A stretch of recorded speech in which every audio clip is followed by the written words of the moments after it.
సౌందర్యలహరి శ్లోకం 13.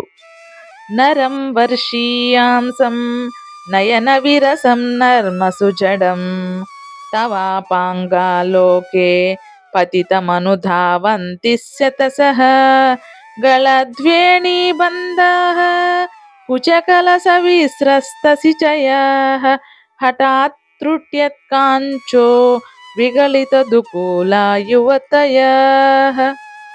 నరం అంటే పురుషుని, వర్షీయాంసం అతి వృద్ధుని, నయన విరసం నయనములందు దోషయుక్తుని, జడం అతి మూఢం, అపాంగాలోకం కటాక్ష వీక్షణమునందు పడుట అనగా కటాక్ష గోచరమైన వాడని, శతసః శత సంఖ్యాకులని, అసంఖ్యాకులని సంఖ్యాగత ఉపలక్షణం, త్రిలోకములందున్న సరువులని భావము.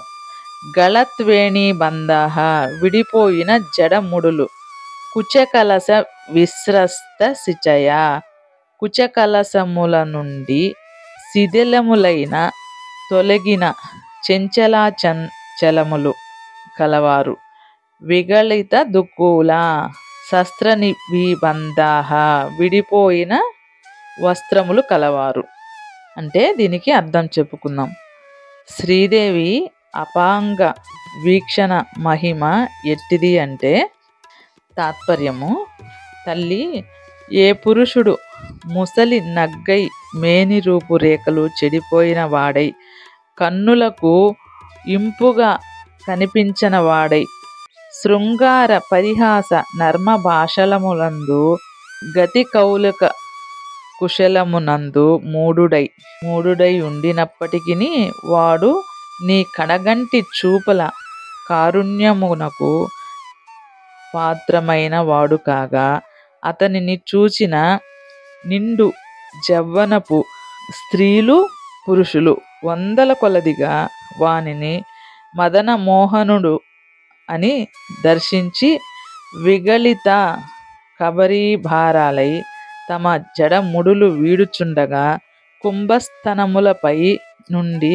పయ్యదలు తొలగిపోవుచుండగా వడివడిగా తమ రతనాల మొలనూళ్ళు క్రిందికి జారిపోవుచుండగా పోకముడులు విడిపోయి కట్టుకున్న వస్త్రములు క్రిందికి జారుచుండగా పరుగులెత్తుచూ వచ్చి సిగ్గు విడిచి వానిని వెంటబడుదురు.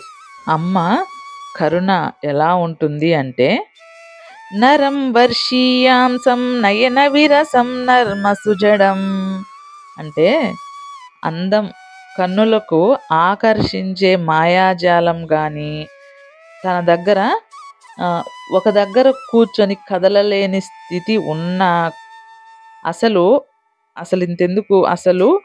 ఎందుకు పనికిరవాని వాడు కూడా అందరినీ ఆకర్షిస్తాడు. ఎప్పుడు? అమ్మ కటాక్షం కలిగినప్పుడు. ఆయనను చూస్తే చాలు జడముడులు ఊడుతున్నా కూడా వక్షస్థలాన్ని పెట్టుకున్న వస్త్రములు విడిపోతున్నా, నడుముకు పెట్టుకున్న వస్త్రము విడిపోతున్నా గళద్వేణీ బంధాః కుచకలస విస్రస్త సిచయాః అని ఇక్కడ 3 ముడులు చెబుతున్నారు. అవి లలితా సహస్రనామాల్లో ఉన్నాయి కదా నామాలు.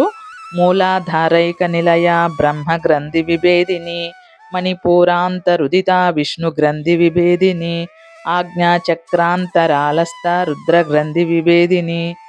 ఇవి ఈ 3 ముడుల గురించి ఇక్కడ చెబుతున్నారు. ఇవి ఎవరిని చూసినంత మాత్రాన విడిపోతున్నాయి అని చెప్తున్నారంటే దేవి కరుణా కటాక్షాలను పొందిన వ్యక్తిని చూసినంత మాత్రము చేతనే ఈ బ్రహ్మ గ్రంథి, విష్ణు గ్రంథి, రుద్ర గ్రంథి ఈ 3 ముడులు విడిపోతాయి అని చెప్తున్నారు శంకరాచార్యుల వారు. అంత ముసలవాడు అయినా, దేనికి పనికిరాని వాడు అయినా, వికృతమైన వాడు అయినా కూడా వాడి వెంట ఆకర్షితులై వెళుతున్నారు.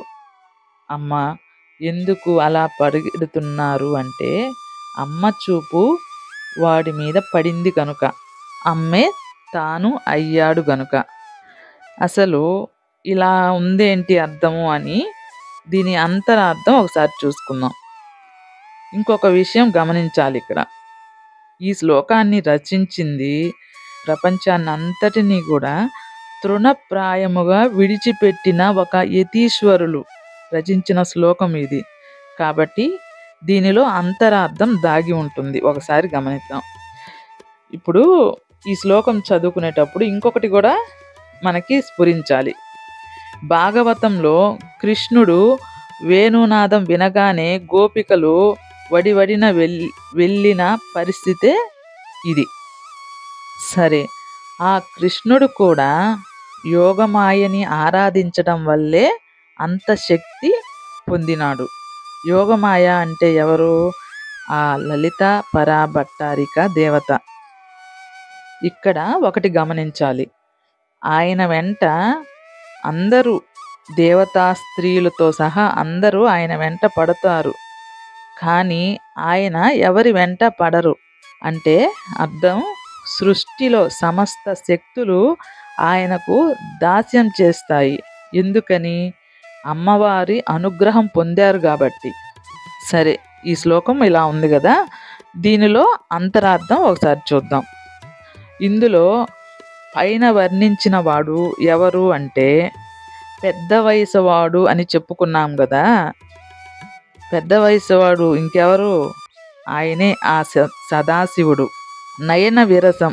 నయన విరసం అంటే చూడడానికి కళ్ళు కూడా ఎగుడు దిగుడుగా ఉన్నాయంట. అంటే 2 కళ్ళు కాకుండా 3వ నేత్రం ఉంది కదా ఆయనకి, అందుకని ఎగుడు దిగుడుగా ఉన్నాయి అని ఈ శ్లోకంలో నయన విరసం అని చెప్పబడుతుంది. పైగా నర్మసు జడం, పైగా చితాభస్మం పూసుకొని కపాలమాలలు వేసుకొని చుట్టూ చర్మాభరణాలు ధరించి పాములు వేసుకొని నర్మసు జడం, లోపల ఒకటి బయటికి ఒకటి, అలాంటి కపట మాటలు ఆయనకి పనికిరావు.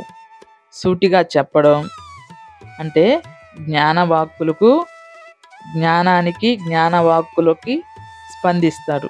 ఇలాగా లోకం అంతయు ఆకర్షించి కూర్చున్నారు అంటే ఆయనను నువ్వు చూడడం వల్లే తల్లి అని శంకరాచార్యులు, ఆ జగద్గురువులు ఈ శ్లోకంలో ఆ శివయ్య గురించి చెబుతున్నారు.